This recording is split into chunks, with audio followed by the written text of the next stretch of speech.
The fairies.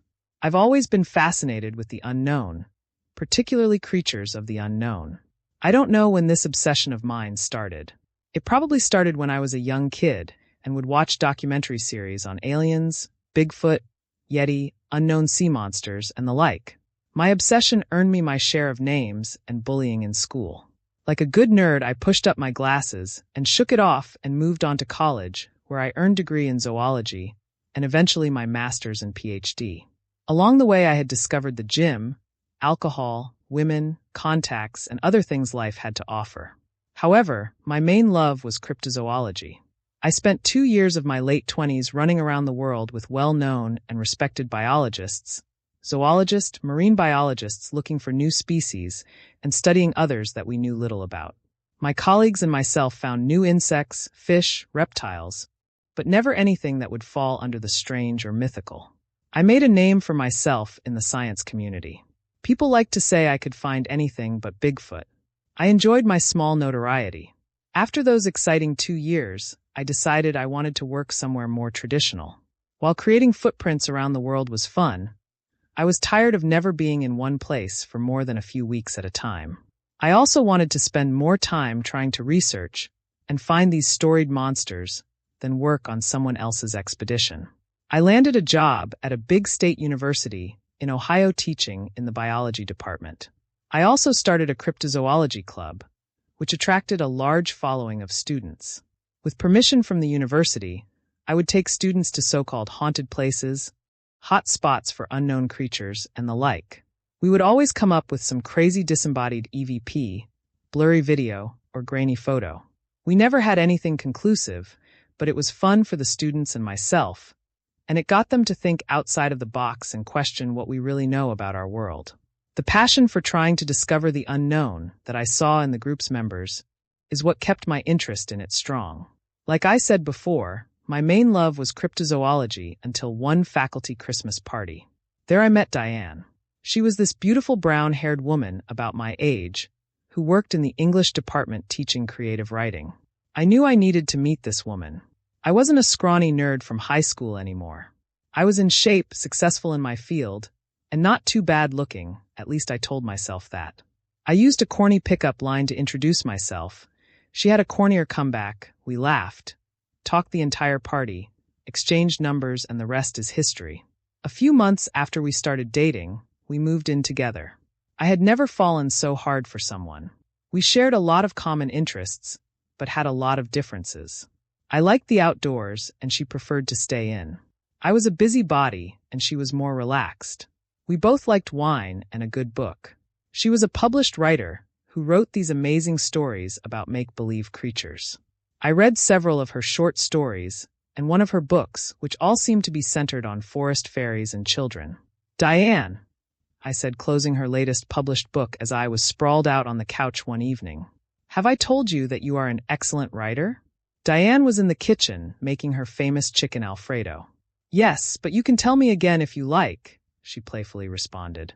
"Can I ask you a question? Where do you get your inspiration for these stories?" She walked out of the kitchen, wiping her hands on a dishcloth. "I get them from the stories my grandmother told me when I visited her in Canada when I was young." I sat up on the couch, and she gracefully took a seat next to me. "Tell me more, please," I asked inquisitively. "When I was young," Diane began with a look of remembrance on her face, "we would visit my grandmother every summer in Alberta. She lived in a town called New Village. There weren't many people there. It was a beautiful town shadowed by snow-capped peaks. There was a great big pine forest that lay between the town and the closest mountain. It was probably a few hundred acres or so.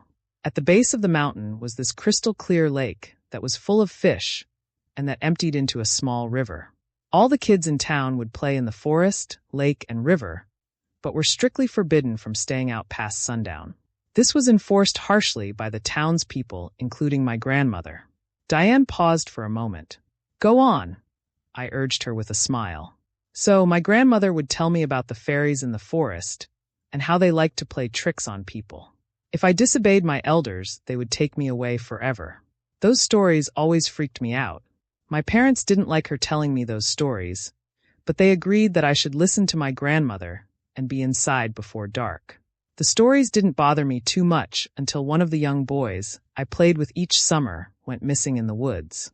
He ran away one night into the forest after a fight with his father. They never found him, and the townspeople didn't bother looking for him till after sunrise. I just can't believe the people wouldn't go looking for a boy in the forest until it was sun-up, unless they all truly believed in the fairies. The fairies in my books are mischievous, but much nicer than the ones in my grandmother's stories. They never take people away. Diane's face was now a half-smile. Kind of your thing, isn't it? What do you mean? I looked at her slightly confused.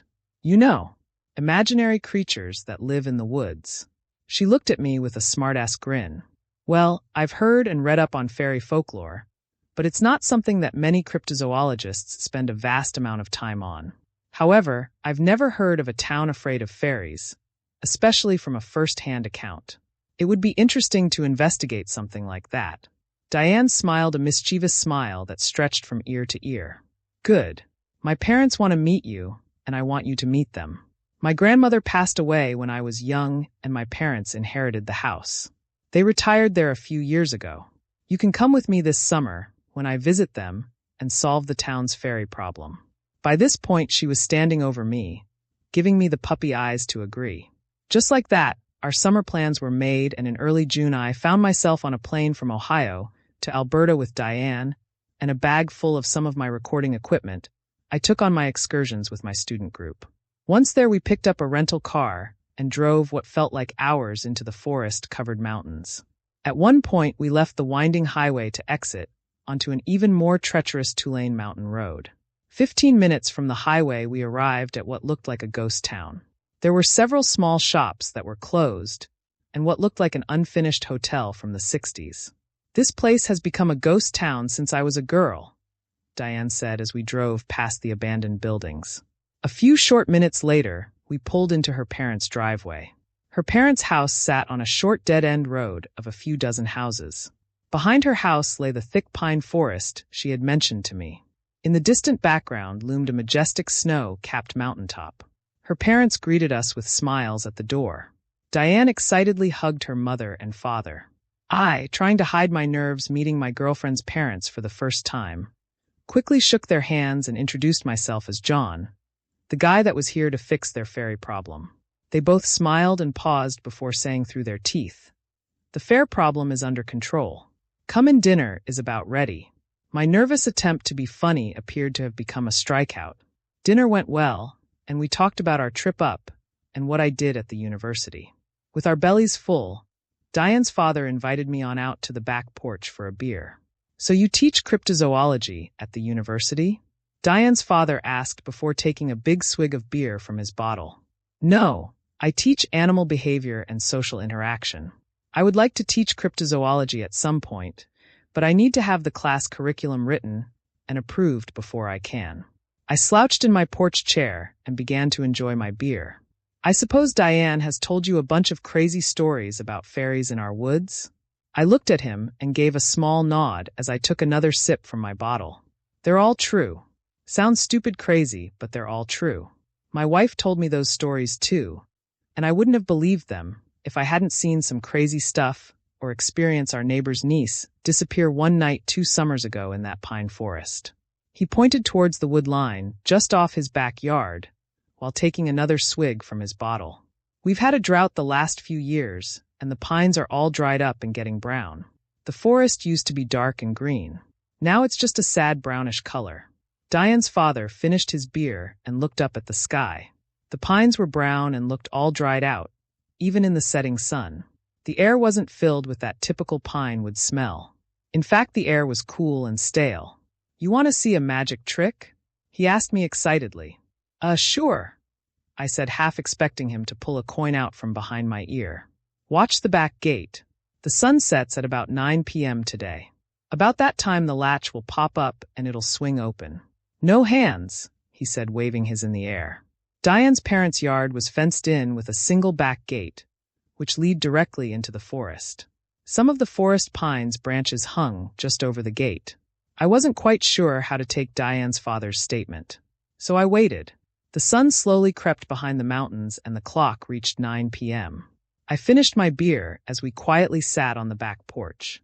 As I was about to get up and tell Diane's father that this was the longest trick I'd ever waited for, the sound of scraping against the opposite side of the fence caught my ear. It started at the back corner of the fence. It sounded like a child was dragging a stick across its pickets as they walked by. The sound accelerated towards the gate. I was laser-focused on the gate, paying no attention to Diane and her mother, who had walked out on the deck with us. Ching went the gate latch, and the gate swung open slowly, as if pushed softly by an invisible force. No way, I muttered to myself as I slowly began to walk off the deck towards the back gate. A strong, forceful grip pulled me back up on the deck. My head snapped around to see Diane's father gripping my arm with force. "Don't go over there," he said with a stern voice and look. "Robert, let him go," Diane's mother chimed in. "John, stay here. Do not go anywhere near the woods or the wood line after the sun has set." "Mom, Dad, stop." Diane strongly pulled me away from her parents. "You're embarrassing me." She turned to me and said, "I'll take you into the woods tomorrow. It's fine. You'll see. Come inside." She turned and graciously stormed back into the house. Feeling awkward, I pretended to take one last drink of my beer and began to follow Diane. "You can go into the woods all you want during the day, but as soon as the sun sets you must be out," Robert said, cutting me off before I could walk inside. I stopped and looked at him. His face showed genuine concern. I glanced back at Diane's mother. Her face had the same expression. "Diane really likes you, John," her mother started. "We would prefer if you left with her when your visit here is done. Explore all you want, but please listen to us about the woods." "Yes, please listen to Mary and me," Robert said, almost pleading. I looked down. "I understand. I'll make sure to heed your warning. I brought some research equipment with me. Is it okay if I place a camera on the fence to capture this tomorrow?" "That'd be fine," Robert said. "Just do it early when it's still light." I agreed, and with that, I went inside feeling a bit confused at Diane's parents' insistence on staying away from the woods after dark. Diane and I got ready for bed that night, and as I laid in bed with her head on my chest, I tried to piece together if her family really believed in fairies, and if their facial concern earlier was genuine. "Your family really believes in the fairies, don't they?" I asked Diane. She rolled over and picked up her head to face me. "It's embarrassing. Not the fact that they believe in that stuff, but that they are so adamant that the woods are a bad place. If I had been rebellious as a kid, I would have run off into the woods many times. They are beginning to act like my grandmother when I was a child. I don't know how my dad does that gate trick, but it's getting old. He pulled it on me 2 years ago and insists it's not him." Diane was getting more annoyed the more she talked. "I'll take you into the woods tomorrow. You'll see. I used to play there as a child. There is nothing wrong with it." I pulled her in tight to my body and kissed her goodnight softly. "Okay, we'll go have an adventure tomorrow," I said before dozing off. The next morning, Diane took me into the pine forest after breakfast. She showed me all the things she could remember from her childhood. She showed me her favorite trails, which had become slightly overgrown. She showed me her favorite spot on the river and her favorite shore of the lake. The lakeshore was littered with dead fish here and there, but strangely no rotting fish smell. "It's a shame that they died. I remember the lake being healthy when I was young. We used to fish here as kids," she explained to me as we navigated the shores. On the lakeshore was an old foundation to a building that never started. Diane said that it was supposed to be a lodge for visitors to the lake in the 60s, but it was never finished. The crumbling foundation was covered in moss and looked more like a pathetic version of Stonehenge more than anything else. It was about noon, and we agreed to head back through the woods to get some lunch at her parents' house. As we walked hand in hand through the woods on trails that I was surprised she could still navigate from her childhood memories. I noticed that almost all of the pines were brown or brownish green. Their trunks were rather large, swollen even, as if stuffed with something, and most of the underbrush was dead or looked like it was dying. Diane mentioned that there had been little rain during the summer and spring of the last few years. I thought it strange that the forest would be dried out, but the river and lake didn't seem to be at low levels. At lunch, Robert brought the topic of cryptozoology and my interests in what they felt were fairies in the forest. You should talk to Daniel Whitefeather. He's a detective with the county and lives a few houses down. He's also the last of tribe that once lived here. He's sort of an amateur historian for the area and has plenty of stories to tell about the fairies in the woods. I'll give him a call and tell him you're coming over. Robert gave me his address, and at the encouragement of Diane, I ventured to his house that afternoon as Diane and her mother had planned to do some shopping in the next town over. I knocked on Daniel's door, unsure if he would be home or not. The lock unlatched and the door slowly opened to an older man with a weather-beaten face. "Are you Daniel?" I asked, reaching out my hand for a handshake. "My name is Joe, and you want to know about the woods, correct?" He said, cutting me off. "Robert called and told me about you. Come in, please. I've got a few hours before I need to head to work to cover a night shift." I entered his house.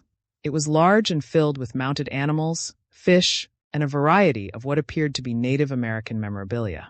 He led me to his living room and motioned for me to sit. His living room walled on all sides by filing cabinets and bookshelves. There was no TV, and a thick layer of dust caked most flat surfaces. "So what can I tell you?" Daniel stated slowly, taking a seat in the chair across from me. "Well, whatever you know about the forest or the supposed creatures in the forest," I started. "I study unknown creatures, mythological creatures, or whatever you want to call them, and I'm familiar with fairies and folklore. But I've never encountered an entire town that seemed to fear these creatures like they supposedly do here." Daniel sat back for a moment and looked up at the ceiling as if to pull his thoughts down through the tile. "My tribe, or rather my ancestors, was the first to settle this area.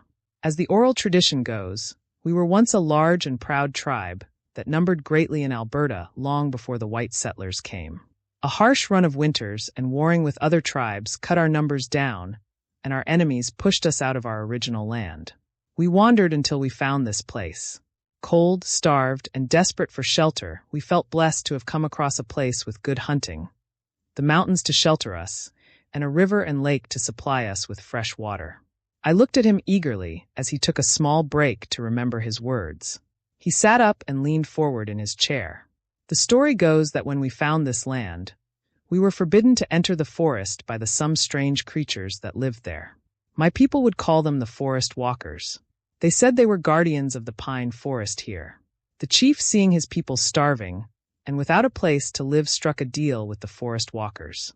We could hunt, fish, live here, and they would protect us as long as once every moon cycle we agreed to give them one of our own." "Wait," I interrupted. "So like a sacrifice?" "Yes," Daniel continued. "Each full moon we would send one chosen person by lot into the forest. Their screams would fill the night sky. It was a horrible thing, but for us to survive the chief made the deal, and we kept to it. Many years would pass as we sacrificed one after another of our own. Our numbers would slowly decrease over time, but those who remained were always safe, had food to hunt, and fresh water to drink." Daniel got up from his seat and walked over to his bookshelf and pulled out a leather-bound book whose page edges were yellowed from age. He plopped the book down in front of me on the coffee table between us. The book landed with a thud and a dust cloud filled the air. "Sorry, I've been busy and haven't had much time to clean," Daniel stated, fighting back a cough and swatting the air to clear it. "It's no problem," I calmly replied as I sat back, trying to avoid the allergen-heavy mushroom cloud. "But how does what appears to be an Indian legend turn into a town of people fearing the woods?" "That book," he stated, pointing at it, "contains all of the stories about the forest walkers that have been passed down from generation to generation in my tribe. I started writing them down when I was young. I got them from the elders, my relatives, and many others before they all passed. I'm the last one, and I figured someone should document this so others can know what we witnessed." Daniel sat back in his chair again now that the dust had settled. "Everything changed when the white man came into our land. First it was one man. He was an explorer. We did not see him as a threat, so we let him pass. However, he found gold in the river.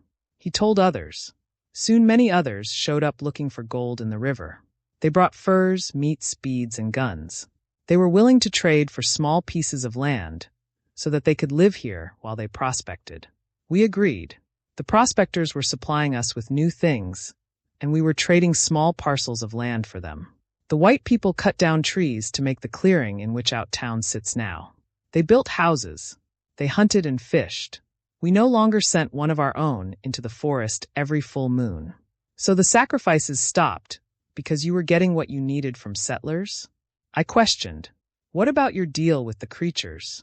We lived peacefully alongside the white man, Daniel started again. The forest walkers were angry that we had broken our deal. They would watch us from the tree line in the shadows. Their anger could be felt. One night, several prospectors who were fishing the lake came home through the forest late. The walkers took one of them violently in front of the others. Their screams filled the night air. The survivors fled and never returned.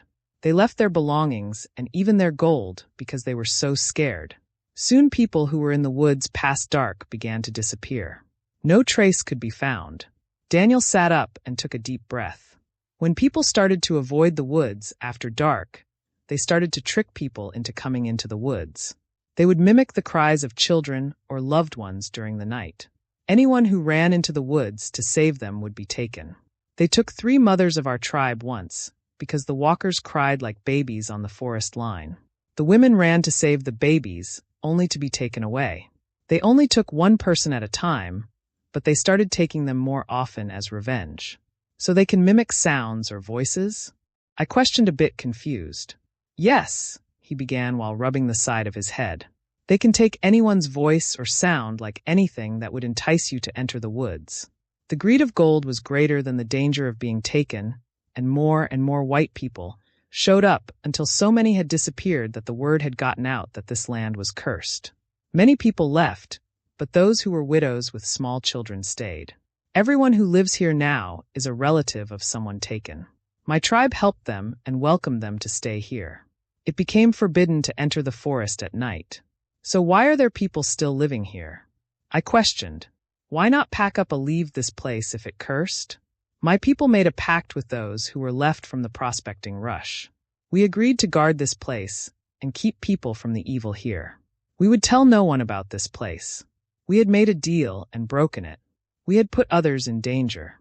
However, no matter what we did or said, the word always made it out about the fishing and hunting or the gold in the river. People would come and disappear. Together we would warn them, but they would disappear in the woods after dark. Once in the 60s, a group found out about the fishing and tried to build a lodge on the lakeshore. They are all gone. We tried to warn them, but they called us insane. It is only recently that this town and forest have gone unnoticed by the outside. There have only been a few disappearances in the last 10 years. I've seen the foundation. I sat up in the chair as I was drawn into his stories more and more. Daniel got up and walked over to one of his filing cabinets. He pulled open the top drawer, creating another small dust cloud. He reached inside and pulled out a black binder that was stuffed full of paperwork. Here, he said, motioning for me to take the binder. What is this? I questioned, taking the heavy binder from him. It is all the open missing persons cases that I am in charge of. They are all from here. That's crazy, I said as I opened the binder. There must be hundreds of cases in here. Some people say I am a shit detective. I know what happened to those people, but it's not something you can put on an official report and still keep your job. If you look at the reports, they all have the same pattern. These people were all last seen before dark in the forest. I ended my conversation with Daniel as he was about to get ready for work. He was working a missing person case from 2 towns over. He let me borrow the case binder and the book of his tribe's stories. That evening I set up a small camera and microphone on the opposite side of the fence in Diane's parents' backyard. If I could get something on tape, I might understand better what I was dealing with. I paired it with my laptop, set it to record, and left the laptop in the bedroom while I got ready for dinner. While sitting on the back deck after dinner, I eagerly read through the stories of his ancestors. The only interruption was the sound of a stick being dragged across the fence, and the pop of the fence latch coupled with the Robert's voice repeating, "Right on time," as the sun set behind the mountain. I had forgotten about my camera at this point. That night, I excitedly discussed with Diane what I had discovered during the afternoon. You should interview the neighbors. Most of them are older and are retired, so they'll be home. I think I'll do that tomorrow, I said excitedly. The idea of having discovered a legitimate cryptozoology, find that I could present to the community raced through my mind like a blazing wildfire. Only if you take me to a fancy breakfast in the morning, Diane said with a devilish smile. Mother and I are going to go pick blueberries tomorrow evening to make pie. It's her specialty, and I think you'll like it. Deal. I went to shut off the lights and realized my camera was still recording through my laptop. Diane, let's see if my camera caught what popped open your back gate. Diane slid across the bed as I swiped my fingers across the track pad to remove the screensaver. The camera screen popped up, and the camera looked like it was facing up at a window on a house rather than down the fence row. That's our bedroom window, Diane said quietly. I stood up and walked over to the window. I could see the power light on my camera looking back at me. Something had moved it. No one had touched it since I set it up that I could recall. I hopped back onto my laptop and rewound the captured footage. At 8:57 p.m. the camera started to wiggle, and then it violently drops at an awkward angle to the ground, just as the fence is starting to be scraped. We watched and listened as the gate latched unlocked and the gate swung open. Whatever did it was just off camera. Did you hear that? I asked intensely. What? Diane replied. I bumped the audio level up and skipped back on the video. In a hissing tone the words no. See. Yet. Sounded. It was quiet but clear. What was that? Diane asked with a quiet, shocked tone. I fast-forwarded through the footage until I saw the camera start to move. From there an unseen figure picked up the camera and put it on the post where it was now facing our bedroom window. Our bedroom light came on, and in the background of the footage, you could hear a faint giggle like a small child would make. John, that's creeping me out. Diane reached across my lap and shut my laptop. Turn out the light, we're going to bed. She rolled over into bed and pulled the covers over her body. I shut the light off and followed. The next day, after taking Diane to breakfast in the next town over, I went door to door asking people what they knew about the forest. Many were hesitant to talk to me until I explained who I was, what I believed, and that I intended to study what was going on. Once that was out of the way, I was warmly welcomed into many of their homes. The townspeople had a wide array of stories. I wrote down as much as I could in a notebook. Their stories ranged from relatives disappearing to hearing strange voices at night, to seeing groups of travelers go missing in one night without a trace. Many were older stories of loved ones who wandered into the forest late or failed to make it out before sundown. Everyone seemed to believe in the creatures that populated the pine forest, but no one had ever seen one. One older gentleman mentioned his sister had gone into the forest on an afternoon stroll and never returned. For months afterward, he swears he could hear her voice calling every evening to him from the woods, but he dare not enter. Eventually the voice stopped. The rest of the afternoon I dedicated to taking notes on all of the missing persons cases. I only stopped to kiss Diane goodbye as she and her mother left to get blueberries from the forest. She had promised to be home in an hour or two. I was fine with her going since it would be several hours before the sun went down. You feel okay going into the woods after the video feed from last night? I questioned. Diane shuddered and then sighed. Nothing bad has ever happened during the day. My mother will be with me. I'm sure it was probably my dad playing a trick on us. Just come home safe to me. She smiled and closed the door. I returned to my reading. Each case had the same set of circumstances. The person was last seen going into the woods before dark, or just after dark, and not returning once the sun had set. Several of the cases mentioned witnesses hearing strange sounds from the woods. One case in particular mentioned that a county police search group went into the woods after dark.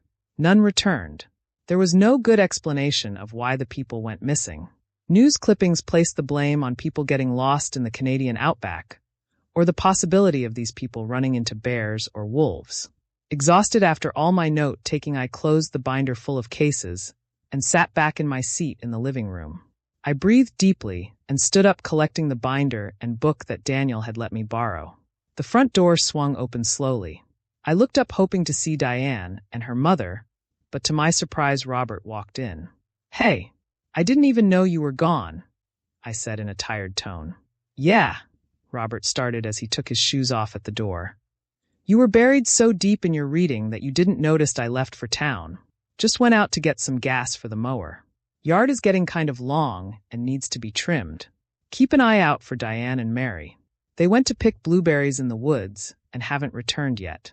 Okay, the girls still have time. Sun won't set for another 3 to 3.5 hours. I could hear a slight worry in his voice.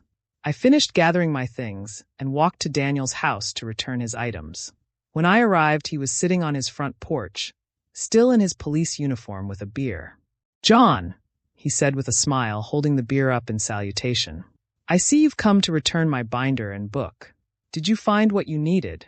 I handed him the book and binder and took a seat beside him. I found a lot of interesting stuff. I interviewed many of the neighbors, and I believe everyone feels like there is something in the woods. All the missing cases are similar. All the Indian stories are intriguing, but tell me something. Why are there people still living here? I understand your ancestors made a pact, but why not just up and leave? Daniel put his beer down on the porch and sighed deeply. He raised his hands up and placed them behind his head before sinking back into his chair. This will sound stupid, but it has been an oral tradition and agreement of all those raised here that we would stay and make sure nothing would be built on this land beyond what has already existed. We didn't want other folks to suffer what our ancestors have gone through. Everyone here is a relative of a prospector or settler that came here many years ago. Everyone has lost someone to those woods. All those boarded buildings in town belong to someone here. They've just agreed to never sell them and let them fall into dust. Most people couldn't afford to move away anyway. Some of the houses up the street are the same way. Why give something to someone in the horrid place? We grew up here. We know what it's like to hear the noises in the night and fear for visiting relatives. If the townspeople all die off and this place falls off the map, it'd be best for everyone. He took another deep breath. We are the last of the people who will live here. Diane's parents were raised here. She wasn't. When they are gone, the house will sit abandoned, just like the rest. I sat in silence, trying to wrap my head around what Daniel was telling me. Sure, none of the houses in the town were extravagant, and no particular person seemed to be wealthy. But how could they live in a place that they all seemed to fear? What do they look like? I asked. Who? Daniel replied, sitting up a little straighter, as if surprised by my question. The forest walkers, or the fairies, or whatever you want to call them. What do they look like? I have no descriptions in any of the text you gave me. The only indication of someone talking to them was your ancestors. I sat up and looked at Daniel with a stern look. Tonight is a full moon. Only a few people have been lost in the woods during the dark in the last 10 years. They are angry. You can feel it in the air. I'm going to retire in 2 years. I spent my life trying to find those missing people. I've been in the woods during the day. They are hard to see. They are tall and very skinny. If you look hard, you can see their outline among the trees.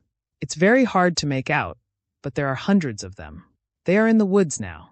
They won't move until dark, but even now you can look among the tree line and see them standing still. Daniel pointed towards the woods that were across the road from his house. I looked hard but could see nothing but pines in the fading light. I thanked him for his time and resources and made my way back to Diane's parents' house in the waning light. The sun had set and a cool breeze blew over the road and into the woods as if the forest itself was inhaling. I walked along the broken sidewalk, looking into the dark pines, to see if I could catch a glimpse of what Daniel was talking about. The moon was full and extra bright. It almost looked like day out with a slightly bluish tint. There was no noise, no bugs, no birds. Only the breeze and my footsteps filled the night air. I would be home in just another 100 yards or so. John! A blood-curdling cry sounded from just inside the forest line. That voice. I knew that voice. It was Diane. The hair on my neck stood straight up. My heart began to pound with a violent fervor. Diane hadn't come back with her mother when I left. What if she hadn't made it out of the woods? What if she was hurt? What if she was being taken? John! The scream sounded again. This time it sounded like she was in agonizing pain. I was in the woods 20 yards deep before I realized what I was doing. My eyes scanned everywhere frantically. Diane! I called out. There was no answer, only dead silence. The moon was so bright I could make out almost everything from the light that shone through the pine branches. Diane! I was breathing through my mouth now. My breaths matched the frantic pace of my heart. I stood there in silence. I looked hard at the dense pine forest in front of me. Movement caught my eye. I wasn't alone. There was movement everywhere, but I couldn't see exactly what it was. Whatever it was made no noise, and it appeared opaque, almost invisible. As if out of nowhere, the opaque shapes melded into reality. They were human height. Their skin was white. They had thin leg, arms, and body structure. Their skin looked dry but ridged like a worm's. Their head was large white sideways cones, shape with no features, only a small black hole in the front. My muscles tensed as pure fear flowed through me. I couldn't move. I was awestruck and fear consumed at the same time. Dozens of these things were in front of me. They all looked horribly the same. I wanted to run. I couldn't. One of them moved slowly towards me. 20 feet from me it stopped. It was dead quiet. My heart was pounding so hard I could hear it. The hole at the front of its head grew larger, as if something was pushing out of it. Like the peeling of a sausage casing the skin of this thing pulled back, and out of the black appeared to be a young woman's head. My jaws dropped. I could feel my heart beat in my ears. Her hair was black and greasy looking. Her eyes were black ovals. Her skin was pale. She looked up at me. It felt like an eternity as I looked at this human head upon this monstrosity. Her mouth opened. "John," her voice echoed. But I knew that voice. It was Diane's. Confusion took over. The woman head on this monster twisted sideways in horrible manner, while looking at me with a blank facial expression. "John, John, John," Diane's voice repeated faster and faster. Then an ear-shattering maniacal laugh echoed from its mouth. Tears streaked down my face as my lips began to tremble. It stopped. From jaw to forehead the woman's face split in half, opening from side to side, as if it had been sliced through, revealing a mass of razor-sharp teeth and flailing tentacle-like tongues. The creature shrieked. It was so high-pitched and growling that it made the forest shake and my ears ring.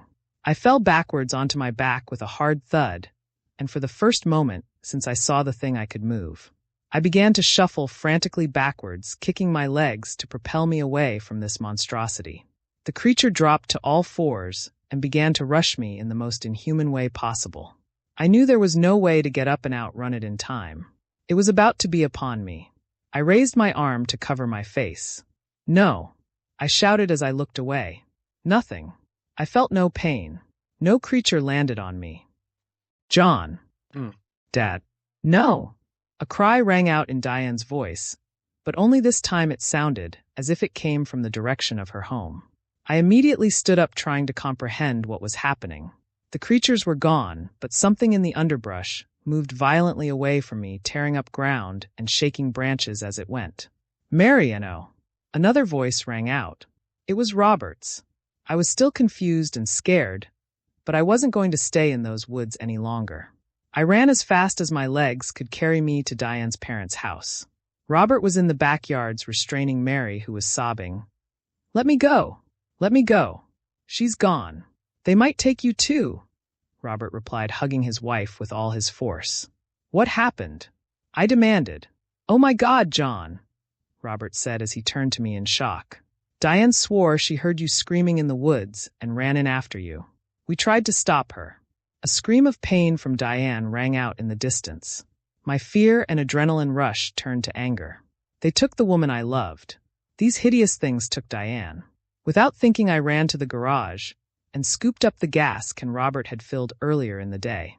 I scanned the garage frantically and found a propane torch on a shelf. I quickly made my way to tree line in their backyard. "Robert, hold this," I commanded as I shoved the propane lighter into his arms. I began pouring the gas carelessly on the trees and the brush along the forest line. "What are you doing?" he asked with a puzzled look on his face, still trying to comfort his wife. I looked him dead in the eye and cold stated, "Give me the torch. If they want to take her, I'm taking the forest from them." He reluctantly handed over the torch I had just forced him to hold. The forest was dry. The breeze was blowing into the forest. I opened the propane valve, lit the torch, and tossed it into the brush. In seconds, there was a towering inferno before me. I grabbed Robert and Mary, who were in shock at what I had just done, and dragged them to the front yard. The The fire raged quickly and moved faster than anything I've ever seen before. Soon the entire town was standing on the road, watching the blaze consume the pine forest they had always known. I stood silent among them with rage in my eyes. Suddenly inhuman screams of horror and pain filled the air. They were piercing like a knife, causing many people to hold their ears. The townsfolk held their ears tight to block out the sound. Many ran back to their homes in fear or gripped each other for comfort.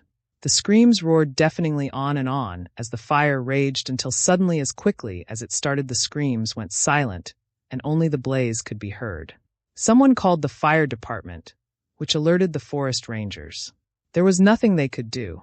The flames spread so fast that the entire forest was burnt to the ground before they could enact a plan. I admitted to starting the fire and was arrested that night by the county police. I spent 3 days in jail with little or not human contact. The cops moved about the office in a frantic manner, as if they were swamped with more work than they could handle. They ignored me for the better part of my stay, they're only feeding me and checking in on me before night. When I awoke in my jail cell the third morning, Daniel was there to greet me. "Good morning," I said groggily. He opened the cell. "You're free to go, John." "What?" I was confused and a little shocked. "Come with me." He motioned for me to follow him. I stood up and did as he asked. They found Diane. "Is she okay? Is she hurt?" "How?" My heart was overjoyed in my confused state. She had some burns, cuts, bruises, suffered from some smoke inhalation, and seems to be in shock, but she's alive. "Get in the car, and I'll take you to the hospital." "I would have told you sooner, but I've been busy with everything that has been going on." "Thank God!" I shouted. "But wait, I'm confused. Why am I going free?" "Get in the car. I'll tell you about it on the ride over." The car ride to the hospital was about an hour. On our way over, Daniel explained that I was the least of the problems the county had to deal with now. None of the houses in the town were damaged. The wind blew the fire in the opposite direction. Search and rescue teams combing the forest at night, and early morning found Diane on the lakeshore. She was nude and in shock but alive.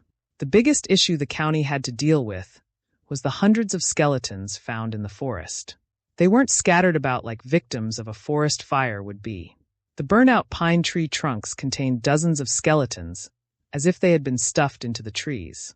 Daniel showed me a picture on his phone that he had taken at one of the scenes. The photo contained a swollen-looking tree trunk that was burnt out. Inside the trunk you could clearly see a human skeleton, contorted in a horrible fashion, with the tree growing around it.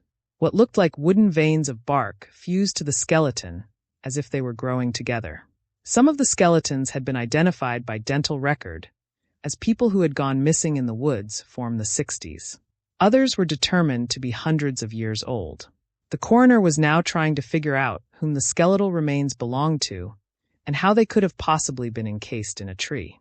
"Most of my missing person cases will probably be closed because of this," Daniel said, breathing a heavy sigh of relief.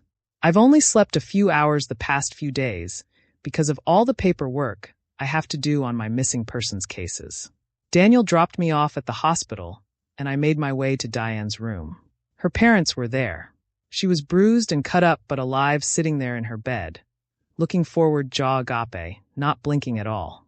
When I walked in, she turned to me slowly, not blinking. When our eyes met, she began to sob. I ran to her and embraced her warmly. "They took me," she said through heavy sobbing. "They ripped my clothes and tried to put me in there." "Where?" I asked, fighting off tears of my own, while continuing to hug her tightly. "In the trees." "In the trees," she said through sobs. "They feed the forest with us." The forest was dying, and it hungered. Not another word was said. I just held her tight till her sobbing stopped. When Diane was released from the hospital, we left for home.